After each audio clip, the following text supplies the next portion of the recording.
Hi friends, welcome back to my YouTube channel study lover RB. ये हमारी vision IAS की test series चल रही है। इसमें आज हम स्टार्ट करने जा रहे हैं हमारा टेस्ट नंबर 6316। तो चलिए हम अपनी क्लास स्टार्ट करते हैं। हमारा फर्स्ट क्वेश्चन है, किसी ग्रामीण क्षेत्र में मीना को केवल बुवाई और कटाई के ऋतु है, इसके दौरान ही खेतों में काम मिलता है।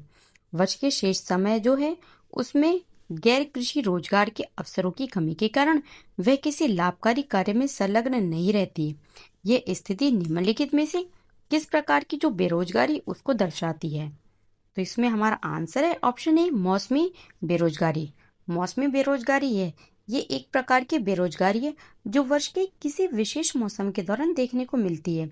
कुछ क्षेत्रों में जैसे कि कृषि, बर्फ बनाने वाले कारखाने, हॉलिडे रिसोर्ट आदि है, उसमें उत्पादन या आर्थिक गतिविधियां किसी विशेष समय के दौरान ही होती हैं और वर्ष के जो शेष अवधि है उसके दौरान जब कोई काम नहीं होता है तब ऑफ सीजन होता है, तो वहाँ कार्यरत जो कर्मचारी हैं वो बेरोजगार हो जाते हैं। सेकंड क्वेश्चन है, हाल ही में सुर्खियों में देखी गई एआई किरण पहल है। तो इसका आंसर है ऑप्शन सी। क्या है एआई किरण पहल? विभिन्न जो क्षेत्र हैं उनमें महिलाओं के लिए एक जीवंत बहुकार्यात्मक एआई समुदाय बनाने की एक पहल। भारत सरकार ने हाल ही में आर्टिफिशियल इंटेलिजेंस एआई है इसके क्षेत्रों में महिलाओं को सशक्त बनाने के उद्देश्य से एआई किरण पहल शुरू की है। ये भारत सरकार और वैश्विक संगठनों की साझेदारी में शुरू की गई है। एआई किरण में मेंटरशिप, वित्तीय सहायता तक पहुंच और ब्लॉकचेन सत्यापित पहचान जैसी सुविधाएं शामिल हैं। इसका उद्देश्य स्वास्थ्य, शिक्षा और साधारणता जैसे क्षेत्रों में महिलाओं के लिए एक जीवंत बहुक्षेत्रीय एआई समुदाय का निर्माण करना है। क्वेश्चन नंबर 3 है, प्राय सुर्खियों में रहने वाला फ्रेम 2 मिशन है। तो इसका answer option B. SpaceX का एक मिशन है जिसमें सूक्ष्म गुरुत्वाकर्षण माइक्रोग्रेविटी में मशरूम की कृषि शामिल है। फ्रेम 2 नामक जो मिशन है उसको स्पेस एक्स के ड्रैगन अंतरिक्ष यान के माध्यम से प्रक्षेपित किया गया है। फ्रेम 2 मिशन 16वां मानवयुक्त मिशन है जिसमें समग्रता, पुनः प्रयोज्यता, क्रू ड्रैगन का प्रयोग किया गया है। क्रू ड्रैगन एक गम ड्रॉप आकार का अंतरिक्ष यान है जिसे स्पेसएक्स ने नासा के वित्तीय सहयोग से विकसित किया है। इस मिशन के दौरान 22 वैज्ञानिक प्रयोग किए जाएंगे जिनमें से एक प्रयोग अंतरिक्ष में पहली बार मशरूम उगाने से संबंधित है। क्वेश्चन नंबर 4 है हमारा, हाल ही में सुर्खियों में देखा गया केप टाउन अभिसमय क्या है? तो इसका आंसर है ऑप्शन बी। यह एक संधि है जो वायुयान इंजन और हेलीकॉप्टर जैसे उच्च मूल्य वाले परिसंपत्तियों के आधार पर वित्तपोषण एवं पट्टे लीजिंग को सुविधाजनक बनाती है। राज्यसभा ने वायुयान वस्तुओं में हित संरक्षण विधेयक 2025 है ये पारित किया है। इसका उद्देश्य इसे केप टाउन अभिसमय मोबाइल उपस्कर है उसमें अंतर्राष्ट्रीय हितों पर अभिसमय और वायुयान उपस्कर विशिष्ट मामलों पर प्रोटोकॉल के अनुरूप बनाना है। बात करें केप टाउन अभिसमय और प्रोटोकॉल के बारे में, तो केप टाउन अभिसमय सीटीसी ये एक वैश्विक संधि है। ये वायुयान इंजन और हेलीकॉप्टर जैसी जो उच्च मूल्य वाली परिसंपत्ति है उसको पट्टे मतलब लीजिंग पर देने वाले पक्षों को भुगतान में चूक की स्थिति में अपनी परिसंपत्ति वापस लेने का अधिकार देती है। क्वेश्चन नंबर 5, निम्नलिखित देशों में से कितने बिमस्टेक बहुक्षेत्रीय तकनीकी और आर्थिक सहयोग के लिए बंगाल की खाड़ी पहल के सदस्य राष्ट्र हैं? नीचे दिए गए फर्स्ट में दे रखा है Bangladesh, second Bharat, third Sri Lanka, fourth Thailand, fifth Malaysia, six Nepal. नीचे दिए गए कोड का प्रयोग करके सही उत्तर चुनिए। तो इसमें जो हमारा आंसर है वे ऑप्शन सी, केवल 5। कौन कौन से? वो बांग्लादेश, भारत, श्रीलंका, थाईलैंड और जो नेपाल, ये 5 हैं। जो मलेशिया वो इसमें नहीं है। इसके कुल 7 सदस्य देश हैं। कौन कौन से? बांग्लादेश, भूटान, भारत, म्यांमार, नेपाल, श्रीलंका और थाईलैंड।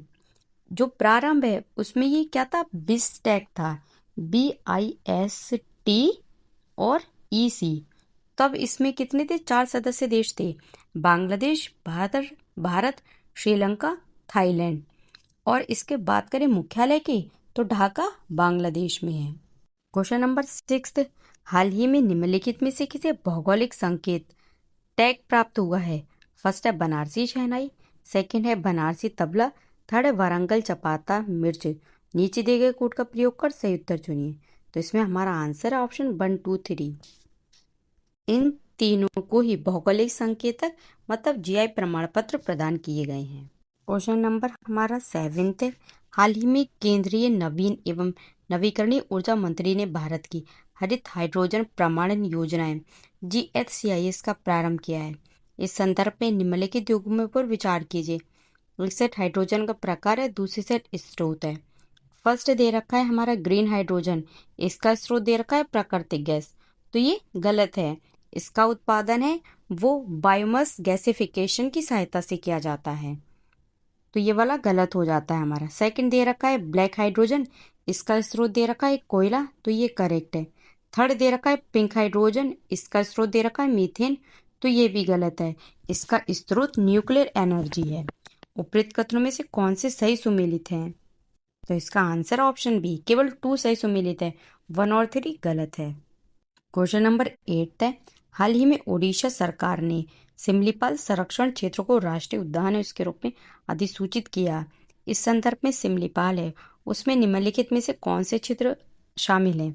फर्स्ट वन्यजीव अभ्यारण्य, सेकंड बाघ reserve, third biosphere reserve, fourth हाथी रिजर्व। नीचे दिए गए कोड का प्रयोग कर सही उत्तर चुनिए। तो इसका आंसर ऑप्शन बी, 1, 2, 3, 4 चारों ही इसमें शामिल हैं।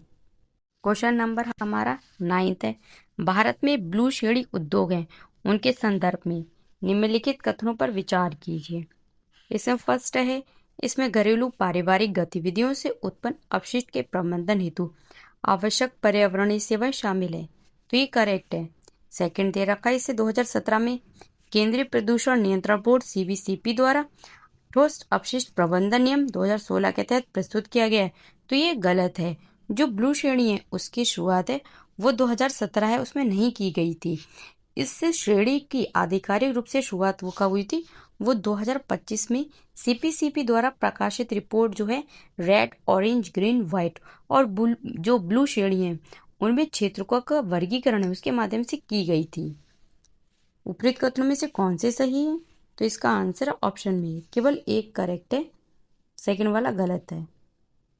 क्वेश्चन नंबर 10 है, निम्नलिखित युग्मों पर विचार कीजिए। एक सेट सैन्य अभ्यास है, दूसरे सेट भारत के साथ भागीदारी देश है। फर्स्ट दे रखा है डेजर्ट फ्लैग 10, ये दे रखा है संयुक्त अरब अमीरात का है, तो ये करेक्ट है। सेकंड दे रखा है ऑपरेशन अटलांटा, ये संयुक्त राज्य अमेरिका, तो ये गलत है। ये संयुक्त राज्य अमेरिका नहीं बल्कि यूरोपीय संघ नौसैनिक बल है। थर्ड दे रखा है डस्टलिक उज्बेकिस्तान, तो ये करेक्ट है। उपरोक्त युग्मों में से कौन से सही सुमेलित हैं? तो इसका आंसर है हमारा ऑप्शन सी, 1 और 3 सही सुमेलित है, सेकंड वाला गलत है, ऑप्शन सी। क्वेश्चन नंबर 11 है, कभी कभी सुर्खियों में रहने वाला प्रोजेक्ट वर्षा है, तो क्या है? इसका आंसर ऑप्शन डी, भारत के परमाणु पनडुब्बी बेड़े के लिए भूमिगत रणनीतिक नौसैनिक बेस परियोजना है। प्रोजेक्ट वर्षा है, इसके अंतर्गत INS वर्षा 2026 तक बनकर तैयार हो जाएगा। यह एक गुप्त नौसैनिक परियोजना है जिसका उद्देश्य भारत की जल के भीतर परमाणु क्षमता को सुदृढ़ करना है, अर्थात यह एक भूमिगत रणनीतिक नौसैनिक बेस परियोजना है। इसका उद्देश्य परमाणु चालित बैलिस्टिक मिसाइल पनडुब्बी हैं, इनके बेड़े को सुरक्षित रूप से तैनात करना है। क्वेश्चन नंबर 12 है, अनुसूचित जाति उपवर्गीकरण की कानूनी और नीतिगत रूपरेखा के संदर्भ में निम्नलिखित कथनों पर विचार कीजिए। फर्स्ट है, EV चिनैया मामले में उच्चतम न्यायालय ने अनुसूचित जातियों की उपवर्गीकरण है उस पर रोक लगा दी थी, तो ये करेक्ट है। सेकंड दे रखा है, जो मध्य प्रदेश है ये अनुसूचित जाति उपवर्गीकरण को लागू करने वाला पहला राज्य बन गया है, तो ये गलत है। ये मध्य प्रदेश नहीं बल्कि जो तेलंगाना है वो अनुसूचित जाति में उपवर्गीकरण लागू करने वाला पहला राज्य बन गया है। उपरोक्त कथनों में से कौन से सही है? तो इसका आंसर ऑप्शन ए, केवल फर्स्ट करेक्ट है, सेकंड गलत है। क्वेश्चन नंबर 13 है, वर्ष 2019 से जो लोकसभा में उपाध्यक्ष का पद है रिक्त रहना एक संवैधानिक विसंगति का संकेत देता है। इस संदर्भ में लोकसभा के जो उपाध्यक्ष हैं उनके संबंध में निम्नलिखित कथनों पर विचार कीजिए। फर्स्ट है उपाध्यक्ष का पद भारतीय संविधान में उल्लेखित है। सेकंड दे रखा है संविधान में उपाध्यक्ष के निर्वाचन के लिए कोई समय सीमा निर्दिष्ट नहीं की गई है। उपरोक्त कथनों में से कौन से सही है? तो इसका आंसर है ऑप्शन सी, 1 और 2 दोनों ही करेक्ट है। वर्ष 2019 से लोकसभा में उपाध्यक्ष का पद रिक्त रहना एक संवैधानिक विसंगति है। इसका संकेत देखता है लोकसभा उपाध्यक्ष का पद भारतीय संविधान के अनुच्छेद 13 है, इसके अंतर वो 93 है, इसके अंतर्गत उल्लिखित है, जो लोकसभा के अध्यक्ष और उपाध्यक्ष दोनों के चयन का उपबंध करता है। अनुच्छेद जो 93 है उसमें यह उपबंध है कि लोकसभा 2 सदस्यों का शीघ्र अतिशीघ्र अध्यक्ष और उपाध्यक्ष के रूप में निर्वाचन करे, लेकिन जो संविधान उपाध्यक्ष के निर्वाचन के लिए कोई विशेष समय सीमा निर्धारित नहीं करता है। क्वेश्चन नंबर 14 है प्रधानमंत्री मुद्रा योजना, इसके संदर्भ में निम्नलिखित कथनों पर विचार कीजिए।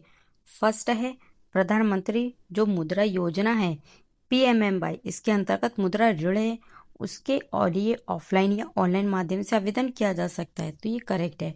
सेकंड दे रखा है ये जो योजना है ये लघु व्यवसायों को बिना किसी संपार्श्विक के ऋण उपलब्ध कराती है, तो ये भी करेक्ट है। थर्ड दे रखा है मुद्रा योजना में लघु व्यवसायों को ऋण उपलब्ध कराने के लिए प्रत्यक्ष ऋण सुविधा भी उपलब्ध है, तो ये गलत है, क्योंकि जो मुद्रा योजना है इसके अंतर्गत प्रत्यक्ष रूप से सूक्ष्म उद्यमियों या व्यक्तियों को ऋण प्रदान नहीं किया जाता है। इसकी अपेक्षा ये बैंकों और जो NBFC हैं और MFI हैं और अन्य वित्तीय संस्थान हैं उनको पुनर्वित्त सहायता प्रदान करती हैं, जो बदले में पात्र उधारकर्ता है उनको ऋण प्रदान करते हैं। इसलिए मुद्रा मध्यस्थों के माध्यम से संचालित होती है और उसमें जो प्रत्यक्ष ऋण है उसको देने की कोई सुविधा नहीं है। उपयुक्त कथनों में से कौन से सही हैं? तो इसका आंसर ऑप्शन बी, 1 और 2 करेक्ट है, थर्ड वाला गलत है। क्वेश्चन नंबर हमारा 15 है पद्म पुरस्कारों के संदर्भ में निम्नलिखित कथनों पर विचार कीजिए। इसमें फर्स्ट है इनकी घोषणा प्रतिवर्ष गणतंत्र दिवस के अवसर पर की जाती है, तो ये करेक्ट है।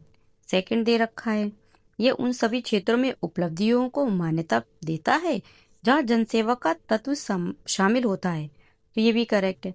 थर्ड दे रखा है एक व्यक्ति अपने जीवन काल में एक ही श्रेणी में एक से अधिक पद्म पुरस्कार प्राप्त कर सकता है, तो ये वाला गलत है। एक व्यक्ति को एक से अधिक पद्म पुरस्कार दिए जा सकते हैं, लेकिन एक ही श्रेणी का पद्म पुरस्कार 2 बार नहीं दिया जा सकता है। उपयुक्त कथनों में से कौन से सही है? तो इसका आंसर ऑप्शन बी, केवल 2 सही है, 1 और 2, थर्ड गलत है।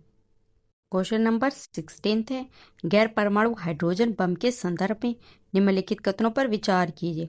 इसमें फर्स्ट है ये बम परमाणु संलयन अभिक्रिया प्रारंभ किए बिना उच्च तापमान वाले विस्फोट उत्पन्न करने के लिए हाइड्रोजन आधारित ईंधन का उपयोग करते हैं, तो ये करेक्ट है।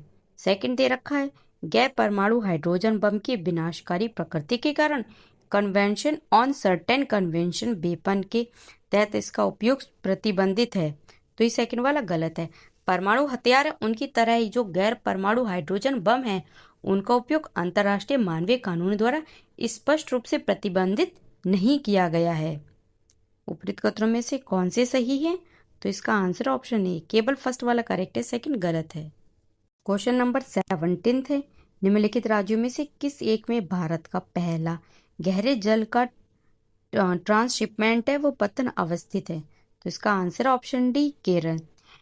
MSC है तुर्की भारत के प्रथम गहरे जल के ट्रांसशिपमेंट पतन विंझिजम पर पहुंचा। विझिंजम पत्तन केरल है, उसमें तिरुवनंतपुरम के समीप एक रणनीतिक समुद्री परियोजना है। यह भारत में पहली ग्रीनफील्ड पत्तन परियोजना है जिसे राज्य सरकार है उसके द्वारा 18,000 करोड़ रुपए से अधिक के निवेश के साथ प्रारंभ किया गया है और यह सार्वजनिक निजी जो भागीदारी है PPP इसके मोड के तहत विकसित है और यह देश के पत्तन क्षेत्र में सबसे बड़ी पहलों में से एक है। तो फ्रेंड्स आज की क्लास हम यहीं पे एंड करते हैं। आगे के क्वेश्चन हम नेक्स्ट क्लास में सॉल्व करेंगे। तब तक के लिए थैंक यू। जय हिंद।